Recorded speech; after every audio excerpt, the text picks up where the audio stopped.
Assalamualaikum warahmatullahi wabarakatuh. Perkenalkan, nama saya Tri Amelia dengan NIM 1910604013 dari Prodi Manajemen Zakat dan Wakaf 1 Fakultas Ekonomi dan Bisnis Islam. Di video kali ini saya akan menjelaskan materi bab 8 mengenai penulisan pesan persuasif.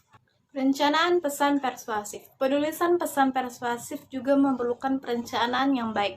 Pada dasarnya, setiap perencanaan yang baik dapat membantu untuk mempercepat pencapaian tujuan suatu organisasi bisnis dengan baik.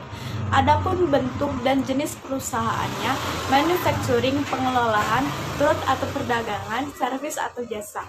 Maka perencanaan yang baik mutlak diperlukan bagi pencapaian suatu tujuan tertentu. Dalam membuat perencanaan pesan bisnis yang dilakukan secara persuasif, ada 3 hal penting yang perlu diperhatikan. Yang pertama, analisis audiens. Penyampaian pesan bisnis secara persuasif yang terbaik yaitu dengan cara menghubungkan suatu pesan dengan minat dan hasrat audiens. Pengirim pesan harus mengakomodasikan berbagai perbedaan individual, melakukan analisis audiens, dan kemudian menyusun suatu pesan yang memiliki daya tarik bagi kebutuhan mereka. Audiens memiliki berbagai macam kebutuhan yang sangat beragam. Untuk mengetahui lebih detail tentang apa saja yang menjadi kebutuhan audiens tersebut, ada beberapa teori yang membahas kebutuhan. Abraham Maslow, yang terkenal dengan teori kebutuhan hierarki berjenjang, menyatakan bahwa manusia pada dasarnya memiliki 5 kebutuhan bertingkat. Yang pertama adalah kebutuhan psikologis, yang kedua kebutuhan keselamatan dan keamanan, yang ketiga kebutuhan sosial, yang keempat kebutuhan status, dan yang kelima adalah kebutuhan aktualisasi dini. 2. Pertimbangan perbedaan budaya. Pemahaman terhadap perbedaan budaya yang ada bukan saja membantu dalam memuaskan kebutuhan audiens, tetapi juga akan membantu bagaimana mereka hormat. Hal ini mengingat bahwa memberikan persuasi untuk budaya yang berbeda juga akan berbeda pula cara memberikan persuasinya. 3. Memilih pendekatan organisasional. Pemilihan pendekatan organisasional yang tepat dilakukan berdasarkan kemungkinan reaksi audiens terhadap pesan yang disampaikan. Hakikat dari persuasi yaitu meyakinkan audiens atau mengubah sikap, kepercayaan atau tindakan mereka. Pada umumnya, pendekatan organisasional yang digunakan dalam penyampaian pesan persuasif menggunakan pendekatan organisasional tidak langsung. B. Mengembangkan pesan persuasif. Dalam pengembangan pesan persuasif yang efektif mencakup 4 komponen penting. Yang pertama adalah menetapkan kredibilitas. Kredibilitas Anda ditentukan dari sejauh mana tingkat kepercayaan dan reliabilitas Anda. Jika kredibilitas Anda di hadapan audiens diragukan, maka mereka akan cenderung skeptis dan tidak akan menerima begitu saja setiap apa yang Anda sampaikan. Oleh karena itu, Anda harus dapat mengatasi audiens yang memiliki sikap skeptis tersebut. Kredibilitas Anda adalah kapabilitas Anda untuk dapat dipercaya oleh orang lain. Tanpa kredibilitas, upaya persuasi Anda akan dianggap sebagai bentuk tipuan. Salah satu cara menumbuhkan kredibilitas seseorang yaitu melalui fakta. Semua bentuk dokumen, statistik, jaminan, dan hasil riset merupakan bukti objektif yang dapat mendukung kredibilitas Anda. 2. Kerangka argumentasi AIDA. Penyampaian pesan persuasif dapat menggunakan kerangka AIDA, Attention, Interest, Desire, and Action. Yang pertama adalah attention atau perhatian. Pada fase ini, Anda harus dapat sesegera mungkin meyakinkan audiens di awal bahwa Anda mempunyai sesuatu yang berguna untuk Anda sampaikan. Yang kedua adalah interest atau minat. Pada fase ini, Anda menjelaskan relevansi pesan Anda dengan audiens. Kembangkan pernyataan yang telah Anda sampaikan pada fase pertama dengan agak rinci. Tujuan Anda yaitu bagaimana audiens Anda mampu berpikir hubungan atau kaitan pesan yang akan Anda sampaikan dengan manfaat spesifik yang dapat dinikmati audiens. Selanjutnya adalah desire atau hasrat. Pada fase ini, Anda membuat audiens mengubah keinginannya dengan menjelaskan bagaimana perubahan yang dilakukan dapat memberikan manfaat yang lebih baik lagi bagi audiens. Selanjutnya adalah action atau tindakan. Pada fase ini, Anda menyampaikan tindakan spesifik yang Anda inginkan terhadap audiens Anda. Selanjutnya juga perlu diingatkan bagaimana audiens akan memperoleh manfaat dari tindakan yang akan dilakukan tersebut. Hal yang paling penting yaitu pastikan tindakan tersebut mudah dilakukan oleh audiens. Yang ketiga, memilih daya pemikat. Sebagian besar pesan persuasif menggunakan daya pemikat dengan logical apples dan daya pemikat yang emosional atau emotional apples untuk melakukan persuasi audiens.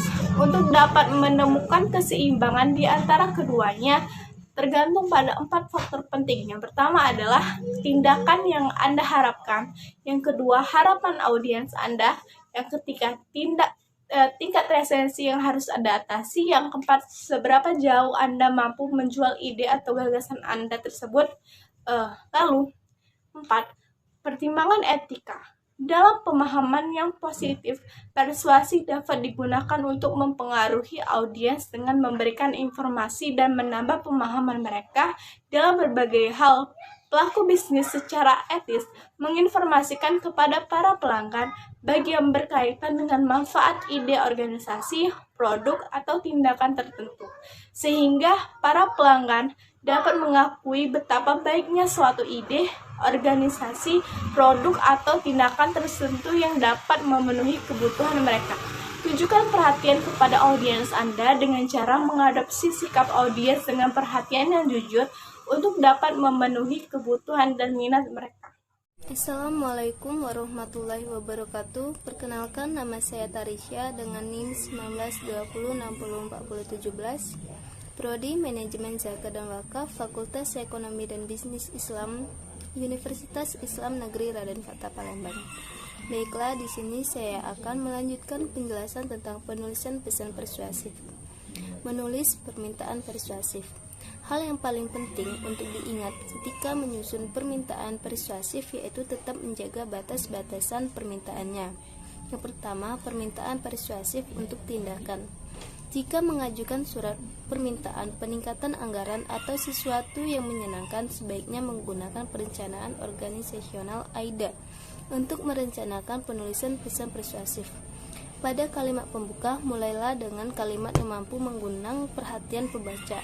Selanjutnya, pada bagian pertengahan menggunakan kalimat yang mampu menarik minat dan harapan bagi pembaca. Kedua, permintaan dan aduan persuasif untuk penyesuaian. Surat aduan persuasif dan surat permintaan penyesuaian terkadang merujuk pada surat keluhan, tetapi tujuannya adalah untuk melakukan persuasi kepada orang lain untuk melakukan penyesuaian-penyesuaian yang diperlukan. Penulisan pesan penjualan dan permohonan dana. Ada 2 jenis pesan persuasif, yaitu surat penjualan dan surat permohonan bantuan dana. Yang pertama, perencanaan pesan penjualan. Tujuan merencanakan pesan penjualan adalah memberikan pemahaman secara menyeluruh tentang produk. Ada beberapa cara yang bisa dilakukan untuk menyampaikan pesan penjualan, di antaranya melalui pengiriman surat, brosur, sampel atau contoh produk, kartu, telepon, surat elektronik, serta iklan dan elektronik, termasuk internet. Kedua, pengorganisasian dan komposisi pesan penjualan. Sebagian besar surat penjualan disusun berdasarkan perencanaan organisasional AIDA yang digunakan untuk penulisan pesan persuasif. Memulai dengan menarik perhatian, menumbuhkan minat, mendorong hasrat dengan menyampaikan apa manfaat yang terbaik, selanjutnya diakhiri dan saran tindakan yang diperlukan bagi audiens.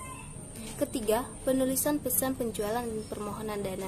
Sebagian besar teknik yang digunakan untuk menulis surat penjualan juga dapat digunakan untuk menulis surat permohonan bantuan dana selama teknik yang digunakan sejalan dan audiens, tujuan, dan organisasi.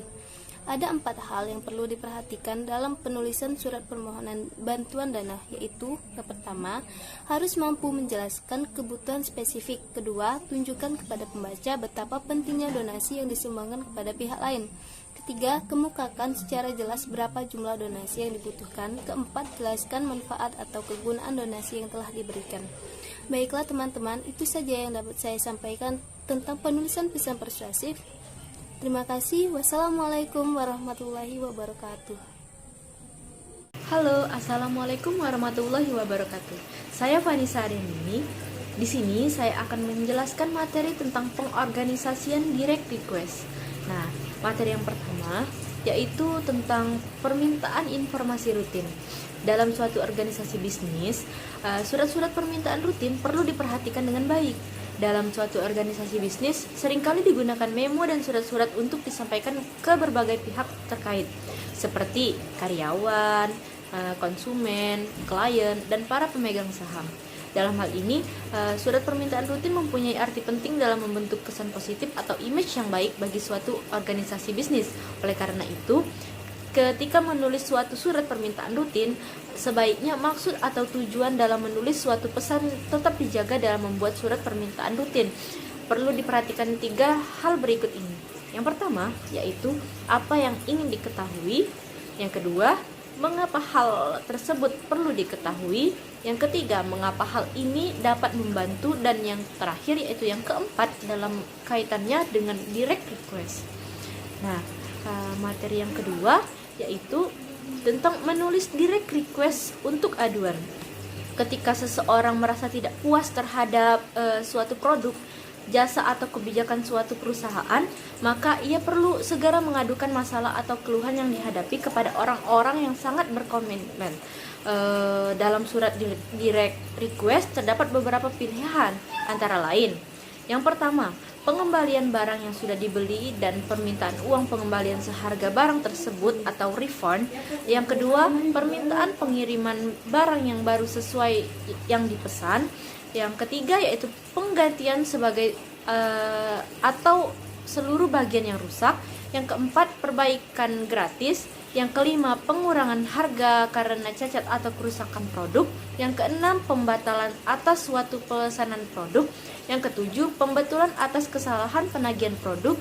Yang kedelapan, koreksi atas kesalahan dalam nota pembayaran. Yang terakhir yaitu yang kesembilan, penjelasan atas perubahan kebijakan atau prosedur. Nah, mungkin itu saja penjelasan dari saya. Terima kasih. Assalamualaikum warahmatullahi wabarakatuh. Perkenalkan, nama saya Nurrohma dari kelas Mazawa 1 angkatan 2019 NIM 1910604004. Di sini saya akan sedikit menjelaskan tentang surat undangan pesanan dan reservasi. Pada umumnya, pendekatan yang digunakan dalam menyusun surat undangan, pesanan, dan reservasi adalah pendekatan langsung. 1. Surat undangan.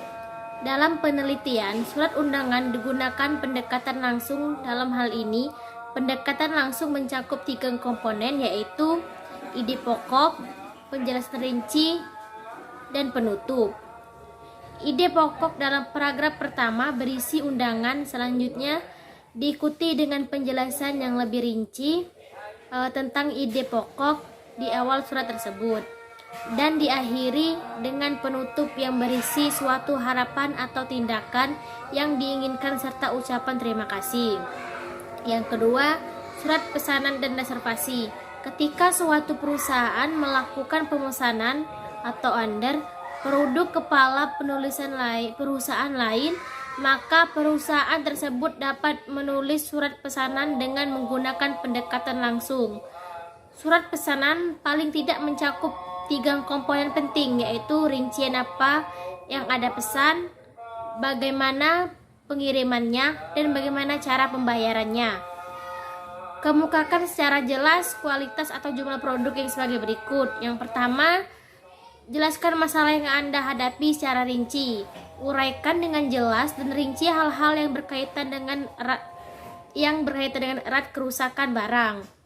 Waktu dan sertakan bukti kwitansi atau voucher pembelian, sehingga pimpinan perusahaan dengan mudah dapat memahami masalah yang sebenarnya. Yang kedua, lampirkan informasi pendukung seperti faktur pembelian, perkuat surat aduan dengan bukti-bukti atau dokumen-dokumen pendukung seperti kwitansi atau wonder pembelian. Ketiga, usaha nada surat tidak marah atau emosional. Usahakan untuk tidak bersifat emosional seperti marah, menggunakan kata-kata kasar, menyakitkan, dan tidak sopan. Usahakan untuk tetap bersifat rasional. Yang keempat, permintaan tindakan khusus. Kemukakan harapan atau keinginan Anda di kemudian hari terhadap adanya aduan tersebut. Jangan lupa cantumkan nama, alamat, dan telepon secara lengkap.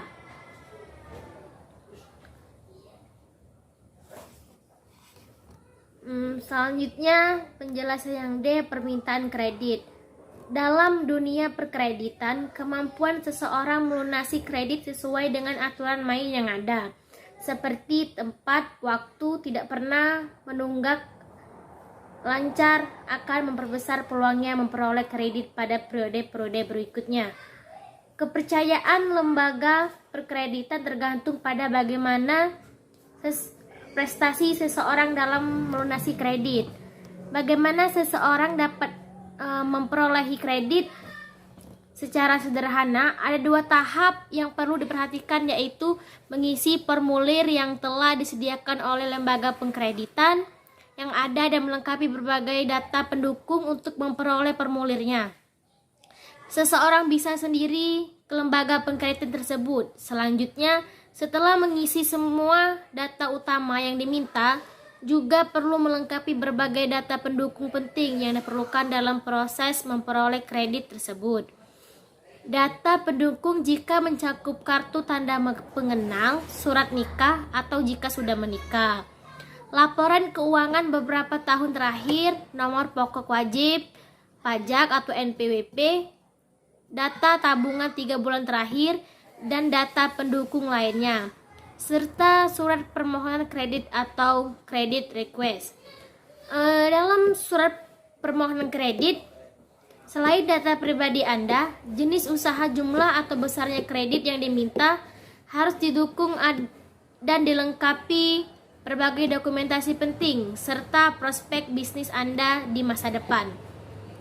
Hal ini penting bagi lembaga pengkreditan untuk menilai layaknya Anda dalam memperoleh kredit, baik dilihat dari sisi besarnya kredit maupun jangka waktu pengembaliannya.